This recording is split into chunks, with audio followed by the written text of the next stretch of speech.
ఓం శాంతి. ఈరోజు మురళి డేట్ 14 ఫిబ్రవరి 2026. విశేషంగా శివ జయంతి నిమిత్తం బాబా చెప్తున్నారు, మధురమైన పిల్లలు, మీరు సర్వోత్తమ సౌభాగ్యశాలి బ్రాహ్మణ కులభూషణులు. మీకు స్వయం భగవంతుడు అభినందనలు తెలియజేస్తారు. ప్రశ్న: తండ్రి సంగమంలోనే పిల్లలకు సృష్టి యొక్క సమాచారం వినిపిస్తారు, సత్యుగంలో కాదు. ఎందుకు?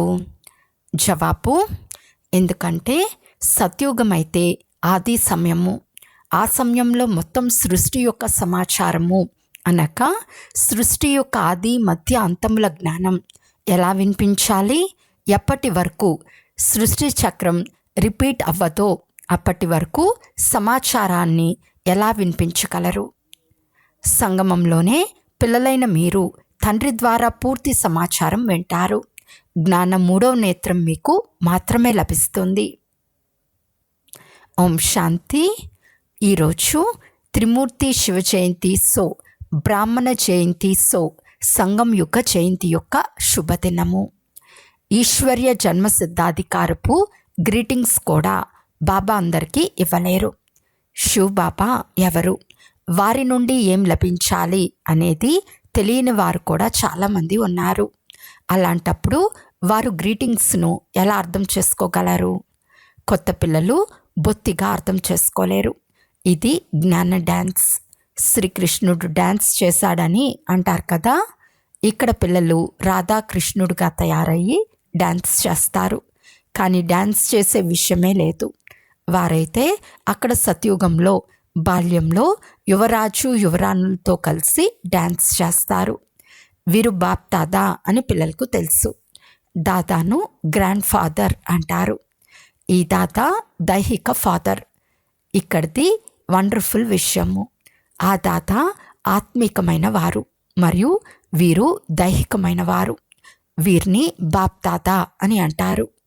తండ్రి నుండి దాదా ద్వారా వారసత్వం లభిస్తుంది. వారసత్వం అయితే గ్రాండ్ ఫాదర్ది. ఆత్మలందరూ సోదరులు కనుక వారసత్వం తండ్రి నుండి లభిస్తుంది. తండ్రి చెప్తున్నారు, ఆత్మలైన మీకు మీ శరీరం, మీ కర్మేంద్రియాలు ఉన్నాయి. నన్ను నిరాకారుడని అంటారు. నాకు తప్పకుండా శరీరం కావాలి. అప్పుడే కదా నేను పిల్లలకు రాజయోగం నేర్పిస్తాను, లేక మనుషుల నుండి దేవతలుగా, పతితుల నుండి పావనంగా తయారయ్యే మార్గం తెలిపిస్తాను, లేక మలినమైన బట్టలు శుభ్రం చేస్తాను. తప్పక గొప్ప చాకలై ఉండవచ్చు. పూర్తి విశ్వంలోని ఆత్మలను మరియు శరీరాలను శుభ్రం చేస్తారు. జ్ఞానయోగాలతో మీ ఆత్మలు శుభ్రం చేయబడతాయి. ఈరోజు పిల్లలైన మీరు వచ్చారు. మేము శివబాబాకు అభినందనలు చెప్పటానికి వచ్చామని మీకు తెలుసు. మీరు ఎవరికైతే గ్రీటింగ్స్ ఇస్తారో ఆ తండ్రి కూడా పిల్లలైన మీకు గ్రీటింగ్స్ ఇస్తారు. ఎందుకంటే మీరు చాలా సౌభాగ్యశాలి బ్రాహ్మణ కులభూషణులు. దేవతలు కూడా మీ అంత ఉత్తములు కాదు. బ్రాహ్మణులు దేవతల కంటే ఉన్నతమైన వారు. ఉన్నతమైన వారు తండ్రి. తర్వాత వారు బ్రహ్మతనువులో వస్తారు. వారి పిల్లలైన మీరు ఉన్నతమైన బ్రాహ్మణులుగా అవుతారు. బ్రాహ్మణులు సిక్ వంటి వారు. దేవతలు దాని కింద ఉంటారు.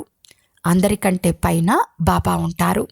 బాబా పిల్లలైన మీకు స్వర్గ వారసత్వం ఇచ్చేందుకు బ్రాహ్మణులు బ్రాహ్మణీలుగా చేశారు. ఈ లక్ష్మీనారాయణులకు ఎన్ని మందిరాలు తయారు చేశారో చూడండి. శిరస్సు వంచి నమస్కరిస్తారు. వారు కూడా మనుషులే అని భారతవాసులకు తెలియాలి. లక్ష్మీనారాయణ ఇరువురు వేర్వేరు.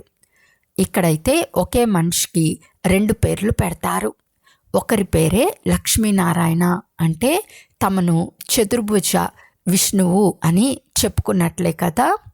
లక్ష్మీనారాయణ లేక రాధాకృష్ణ అనే పేర్లు పెట్టుకుంటారు. మరి చతుర్భుజులయ్యారు కదా. ఆ విష్ణువు అయితే సూక్ష్మవతనం యొక్క లక్ష్యము, ఉద్దేశము. మీరు ఈ విష్ణుపురికి అధిపతిగా అవుతారు. ఈ లక్ష్మీనారాయణులు విష్ణుపురికి యజమానులు. విష్ణుకు 4 భుజాలు ఉంటాయి. రెండు లక్ష్మివి, రెండు నారాయణుడివి. మేము విష్ణుపురికి యజమానిగా అవుతున్నామని మీరంటారు. మంచిది. తండ్రిని మహిమ చేసే పాట వినిపించండి. ఎంత మధురమైన వారు, ఎంత ప్రియమైన వారు శివబోలా భగవంతుడు. మొత్తం ప్రపంచంలో ప్రారంభం నుండి ఇప్పటి వరకు ఒకరికి తప్ప మరెవ్వరికి ఇంత మహిమ లేదు. నెంబర్ వారుగా అయితే ఉండనే ఉన్నారు. అందరికంటే ఎక్కువగా సర్వోత్తమ మహిమ ఉన్నతాతి ఉన్నతమైన పరంపిత పరమాత్మది. మీరందరూ వారి పిల్లలు. మేము ఈశ్వర్య సంతానమని మీరంటారు. ఈశ్వరుడైతే స్వర్గరచయిత. మరి మీరు నరకంలో ఎందుకు పడి ఉన్నారు? ఈశ్వరుని జన్మ ఇక్కడ జరిగింది. మేము క్రైస్తు యొక్క క్రియేషన్ అని క్రైస్తవులు అంటారు. మేము పరంపిత పరమాత్మ శివునికి డైరెక్ట్ పిల్లలమని భారతవాసులు మర్చిపోయారు.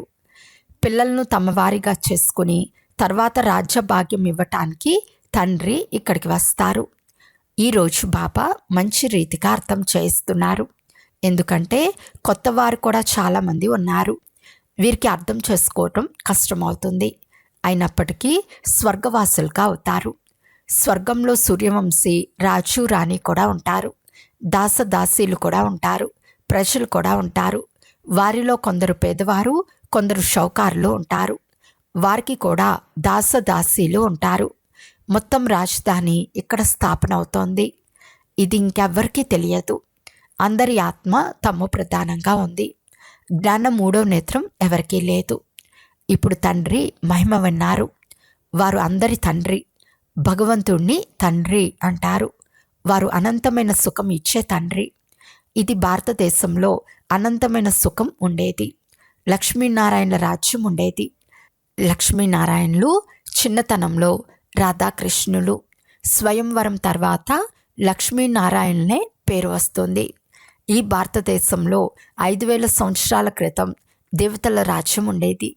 లక్ష్మీనారాయణ రాజ్యం తప్ప ఇంకెవ్వరి రాజ్యం లేదు. ఏ ఖండము లేదు. లక్ష్మీనారాయణలు గత జన్మలో ఎటువంటి కర్మ చేశారని ఇప్పుడు భారతవాసులకు కూడా తప్పకుండా తెలియాలి. బిర్లా ఎటువంటి కర్మ చేసి ఇంత ధనవంతుడయ్యాడని అంటారు కదా. గత జన్మలో తప్పక దానపుణ్యాలు చేసి ఉండవచ్చని అంటారు. కొందరి వద్ద చాలా ధనం ఉంటుంది. కొందరి వద్ద తినటానికి కూడా ఉండదు. ఎందుకంటే అలాంటి కర్మలు చేశారు. కర్మలనైతే ఒప్పుకుంటారు కదా. కర్మ అకర్మ వికర్మల గతిని గీతా భగవానుడు వినిపించారు. వారి మహిమను విన్నారు. శివ భగవానుడు ఒకరే. మనుషులను భగవంతుడని అన్నారు. ఇప్పుడు తండ్రి ఎక్కడికి వచ్చారు? ఎదురుగా మహాభారత యుద్ధం నిలబడి ఉందని అర్థం చేయిస్తున్నారు. కనుక మధురాతి మధురమైన తండ్రి అర్థం చేయిస్తున్నారు. వీరిని దుఃఖంలో అందరూ స్మృతి చేస్తారు, దుఃఖంలో అందరూ స్మరణ చేస్తారు అని అంటారు. శివబాబాను దుఃఖంలో అందరూ స్మృతి చేస్తారు, సుఖంలో ఎవరూ గుర్తు చేసుకోరు. స్వర్గంలో దుఃఖం లేదు. అక్కడ తండ్రి నుండి పొందిన వారసత్వం ఉండేది. 5000 సంవత్సరాల ముందు శివబాబా వచ్చినప్పుడు భారతదేశాన్ని స్వర్గంగా తయారు చేశారు. ఇప్పుడు నరకం ఉంది. శివబాబా స్వర్గం తయారు చేయడానికి వచ్చారు. ప్రపంచానికైతే తెలియదు.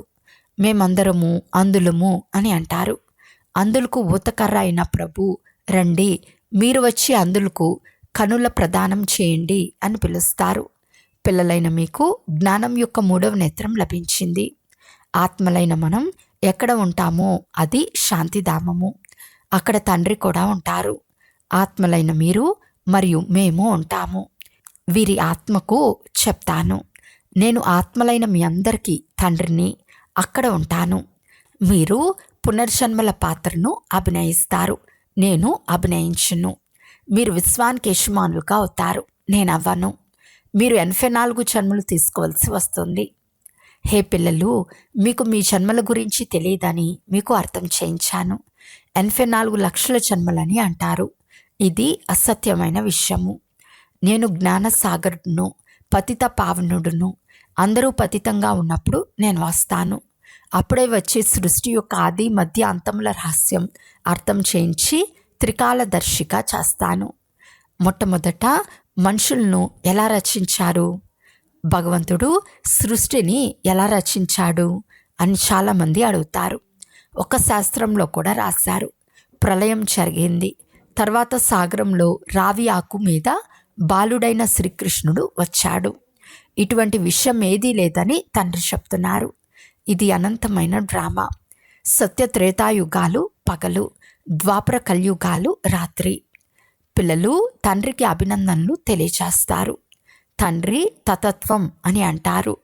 మీరు కూడా 100% దుర్భాగ్యశాలుల నుండి 100% సౌభాగ్యశాలురుగా అవుతారు. భారతవాసులైన మీరే అలా ఉండేవారు, కానీ మీకు తెలియదు. తండ్రి వచ్చి తెలిపిస్తారు. మీకు మీ జన్మల గురించి తెలియదు, నేను వచ్చి తెలిపిస్తాను. మీరు 84 జన్మలు తీసుకున్నారు. తండ్రి మీకు సంగమంలో సృష్టి చక్రం గురించిన మొత్తం సమాచారం వినిపిస్తారు. సత్యుగంలో ఏమీ వినిపించరు. నేను అంతిమంలో కల్పం యొక్క సంగం యుగంలో వస్తాను. శాస్త్రాల్లో యుగే యుగే అని రాశారు. శ్రీకృష్ణ భగవాను వాచ అని గీతలో రాశారు. అన్ని ధర్మాల వారు శ్రీకృష్ణుని భగవంతుడు అని ఒప్పుకోరు. భగవంతుడు నిరాకారం కదా. వారు ఆత్మలందరి తండ్రి. తండ్రి నుండి వారసత్వం లభిస్తుంది. ఆత్మలైన మీరందరూ సోదరులు. పరమాత్మను సర్వవ్యాపి అనటం వలన ఫాదర్హుడ్ అయిపోతుంది. ఫాదర్కు ఎప్పుడైనా వారసత్వం లభిస్తుందా ఏమిటి? వారసత్వం పిల్లలకు లభిస్తుంది. ఆత్మలైన మీరందరూ పిల్లలు. తండ్రి వారసత్వం తప్పకుండా కావాలి. హద్దు వారసత్వంతో మీరు రాసి అవ్వరు, అందుకే పిలుస్తారు. మీ కృపతో సుఖపు గనులు లభించాయని అంటారు.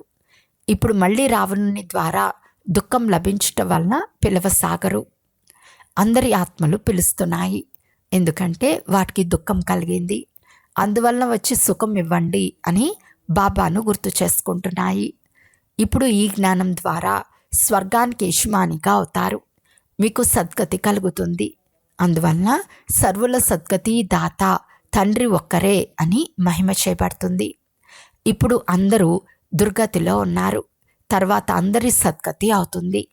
లక్ష్మీనారాయణల రాజ్యం ఉన్నప్పుడు మీరు స్వర్గంలో ఉండేవారు, మిగిలిన వారందరూ ముక్తిధామంలో ఉండేవారు. ఇప్పుడు మనం తండ్రి ద్వారా రాజ్యోగం నేర్చుకుంటున్నాము. తండ్రి చెప్తున్నారు, కల్పం యొక్క సంగమంలో నేను మిమ్మల్ని చదివిస్తాను, మనుషుల నుండి దేవతలుగా తయారు చేస్తాను.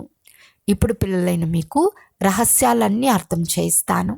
శివరాత్రి ఎప్పుడు జరిగిందో ఇది తెలియాలి. ఏం జరిగిందో, శివబాబా ఎప్పుడు వచ్చారో ఏమీ తెలియదు. అంటే రాతి బుద్ధి కలవారు కదా. ఇప్పుడు మీరు పారస్ బుద్ధి కలవారిగా అవుతారు. భారతదేశం పారస్పురిగా బంగారు యుగంగా ఉండేది. లక్ష్మీనారాయణను కూడా భగవాన్ భగవతి అని అంటారు. వారికి భగవంతుడు వారసత్వం ఇచ్చాడు, మళ్ళీ ఇస్తున్నారు. మిమ్మల్ని మళ్ళీ భగవాన్ భగవతిగా తయారు చేస్తున్నారు. ఇప్పుడు ఇది మీ చాలా జన్మల అంతిమ జన్మ. తండ్రి చెప్తున్నారు, వినాశనం ఎదురుగా నిలబడి ఉంది. దీనిని రుద్ర జ్ఞాన యజ్ఞమని అంటారు. అవన్నీ మెటీరియల్ యజ్ఞాలు. ఇది జ్ఞానం యొక్క విషయం. ఇందులో తండ్రి వచ్చి మనుషులను దేవతలుగా చేస్తారు. శివబాబా వచ్చినందుకు మీరు అభినందనలు తెలుపుతారు. నేను ఒంటరిగా రానని బాబా మళ్ళీ చెప్తున్నారు. నాకు కూడా శరీరం కావాలి. బ్రహ్మతనువులో రావాల్సి వచ్చింది. మొట్టమొదట సూక్ష్మవతనం రచించాల్సి వచ్చింది, కనుక ఇతనిలో ప్రవేశించాను. ఇతడైతే పతితంగా ఉండేవాడు. 84 జన్మలు తీసుకుని పతితంగా అయ్యాడు. అందరూ పిలుస్తూ ఉండేవారు. ఇప్పుడు తండ్రి చెప్తున్నారు, నేను మళ్ళీ పిల్లలైన మీకు వారసత్వం ఇవ్వటానికి వచ్చాను. తండ్రియే భారతదేశానికి స్వర్గం యొక్క వారసత్వం ఇస్తారు. తండ్రి స్వర్గ రచయిత కనుక తప్పక స్వర్గాన్ని కానుకగా ఇస్తారు. ఇప్పుడు మీరు స్వర్గానికి యజమానిగా తయారవుతున్నారు. ఇది పాఠశాల. భవిష్యత్తులో మనుషుల నుండి 21 జన్మలకు దేవతలుగా తయారు చేస్తుంది. 21 తరాలు మీరు సుఖం పొందుతారు. అక్కడ అకాల మృత్యు ఉండదు. శారీర ఆయువు పూర్తి అయినప్పుడు సాక్షాత్కారం అవుతుంది. ఒక శరీరం వదిలి మరొకటి తీసుకుంటారు. సర్పం ఉదాహరణ కూడా ఉంది కదా. పిల్లలైన మీరిప్పుడు తండ్రికి అభినందనలు తెలియచేస్తారు. తండ్రి తిరిగి మీకు అభినందనలు ఇస్తారు. ఇప్పుడు మీరు దుర్భాగ్యశాలురు నుండి సౌభాగ్యశాలురుగా తయారవుతున్నారు. పతిత మనుషుల నుండి పావన దేవతలుగా తయారవుతారు. చక్రం తిరుగుతూ ఉంటుంది. ఇది పిల్లలైన మీరు అర్థం చేయించాలి. తర్వాత ఇది ప్రాయలోపం అయిపోతుంది. సత్యుగంలో జ్ఞానం అవసరం ఉండదు. ఇప్పుడు మీరు దుర్గతిలో ఉన్నారు. అప్పుడు ఈ జ్ఞానంతో సద్గతి లభిస్తుంది. తండ్రియే వచ్చి స్వర్గాన్ని స్థాపన చేస్తారు. సర్వుల సద్గురువు ఒకరే. పోతే భక్తి మార్గం యొక్క కర్మకాండలతో ఎవరికి సద్గతి కలగదు. అందరూ మెట్లు దిగవలసిందే. భారతదేశం సతో ప్రధానంగా ఉండేది. తర్వాత 84 జన్మలు తీసుకోవాల్సి వచ్చింది. మళ్ళీ ఇప్పుడు మీరు ఎక్కాల్సి ఉంటుంది. తమ ఇల్లైన ముక్తిధామానికి వెళ్ళాలి. ఇప్పుడు నాటకం పూర్తి అవుతుంది. ఈ పాత ప్రపంచం సమాప్తమైపోతుంది. భారత్ను అవినాశి ఖండమని అంటారు. తండ్రి యొక్క జన్మస్థానం ఎప్పటికీ సమాప్తమవ్వదు. మీరు శాంతిధామంలోకి వెళ్ళి మళ్ళీ వస్తారు. వచ్చి రాజ్యం చేస్తారు. పావనులు మరియు పతితులు భారత్లోనే ఉంటారు. 84 జన్మలు తీసుకుంటూ పతితమైపోయారు. యోగుల నుండి భోగులుగా అయ్యారు. ఇది రౌరవ నరకం, మహా దుఃఖం యొక్క సమయం. ఇప్పుడు ఇంకా చాలా దుఃఖం రానున్నది. ఇది అనవసర రక్తపాతపు ఆట. కూర్చుని ఉండగానే బాంబులు పడతాయి. మీరేం అపరాధం చేశారు? అనవసరంగా అందరి వినాశనం అయిపోతుంది. పిల్లలు వినాశనం యొక్క సాక్షాత్కారం చేసుకున్నారు. ఇప్పుడు మీరు సృష్టి చక్ర జ్ఞానం తెలుసుకున్నారు. మీ వద్ద జ్ఞాన కత్తి, జ్ఞాన ఖడ్గం ఉన్నాయి. మీరు బ్రహ్మ ముఖవంశావళి బ్రాహ్మణులు. బాబా ప్రజాపిత కూడా. కల్పకృతం కూడా మీరు ముఖవంశావళికి జన్మనిచ్చారు. తండ్రి చెప్తున్నారు, నేను కల్పకల్పం వస్తాను. ఇతనిలో ప్రవేశించి మిమ్మల్ని ముఖవంశావళిగా తయారు చేస్తాను.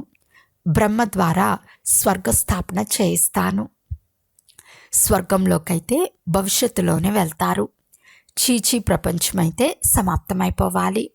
అనంతమైన తండ్రి వచ్చేదే కొత్త ప్రపంచాన్ని రచించడానికి. తండ్రి చెప్తున్నారు, నేను పిల్లలైన మీకోసం అరచేతిలో స్వర్గాన్ని తీసుకొచ్చాను. మీకు ఎటువంటి కష్టమూ ఇవ్వను. మీరందరూ ద్రౌపదులు. అచ్చా, మధురాతి మధురమైన అపురూపమైన పిల్లలకు మాతాపిత బాప్దాదాల ప్రియ స్మృతులు మరియు గుడ్ మార్నింగ్. ఆత్మిక పిల్లలకు ఆత్మిక తండ్రి నమస్తే. ఆత్మిక తండ్రికి ఆత్మిక పిల్లల యొక్క ప్రియ స్మృతులు మరియు నమస్తే నమస్తే నమస్తే. ధారణ కొరకు ముఖ్య సారము. ఫస్ట్ పాయింట్, మేము దేవతల కంటే సర్వోత్తమ బ్రాహ్మణులము అనే ఆత్మిక నశాలో ఉండాలి. జ్ఞానయోగాలతో ఆత్మను స్వచ్ఛంగా తయారు చేసుకోవాలి. సెకండ్ పాయింట్, అందరికీ శివబాబా అవతరణ యొక్క అభినందనలు తెలిపించాలి. తండ్రి పరిచయం తెలిపించి పతితుల నుండి పావనంగా తయారు చేయాలి. శత్రువైన రావణుడి నుండి ముక్తులుగా చేయాలి. ఈరోజు వరదానము. విస్తారం యొక్క రంగురంగుల విషయాల నుండి దూరమై కష్టాన్ని సహజం చేసే సహజయోగి భవ. ఎప్పుడైతే తండ్రిని చూసే బదులు విషయాలను చూడటంలో ఉండిపోతారో అప్పుడు చాలా ప్రశ్నలు ఉత్పన్నమవుతాయి. అప్పుడు సహజమైన విషయం కూడా కష్టంగా అనుభవం అవుతుంది. ఎందుకంటే విషయాలు వృక్షం వంటివి, తండ్రి బీజం వంటివారు. ఎవరైతే విస్తారమైన వృక్షాన్ని చేతిలోకి తీసుకుంటారో వారు తండ్రిని దూరం పెట్టేస్తారు. తర్వాత విస్తారం ఒక వలగా తయారైపోతుంది. అందులో చిక్కుకుంటూ పోతారు. విషయాలనే విస్తారంలో రంగురంగుల విషయాలు ఉంటాయి. అవి తమ వైపుకు ఆకర్షించుకుంటాయి. అందువలన బీజరూపుడైన తండ్రి స్మృతిలో బిందువు పెట్టి విషయాల నుండి దూరమైతే సహజయోగిగా అయిపోతారు. స్లోగన్: నేను నాది అనే మలినాన్ని సమాప్తం చేయటమే రియల్ గోల్డ్గా తయారవటం. అవ్యక్త సూచన: ఐకమత్యం, నమ్మకం యొక్క విశేషత ద్వారా సఫలతా సంపన్నంగా తయారవ్వండి. ఇప్పుడు అందరూ కలిసి ఏకమతంతో సేవ యొక్క ఏ కార్యంనైనా ఆడంబరంగా ముందుకు తీసుకెళ్ళండి. ప్రతి బ్రాహ్మణ ఆత్మ యొక్క సహయోగంతో శుభకామనలు, శుభ భావనలతో సేవలను కోలాహలంగా చేయండి. ఒకవేళ ఎవరైనా నోటితో చెప్పలేకపోతే మనసా వాయుమండలం ద్వారా సుఖపు వృత్తి, సుఖమయ స్థితి ద్వారా సుఖమయ ప్రపంచం తయారు చేయాలి. ఎప్పటికీ వెళ్ళలేకపోతే, ఆరోగ్యం బాగోలేకపోతే అప్పుడు ఇంట్లో కూర్చుని ఈ సేవ చేయండి. సేవలో తప్పక సహయోగిగా అవ్వండి. అప్పుడు అందరి సహయోగంతో శుభమయ ప్రపంచం తయారవుతుంది. అచ్చా. ఓం శాంతి.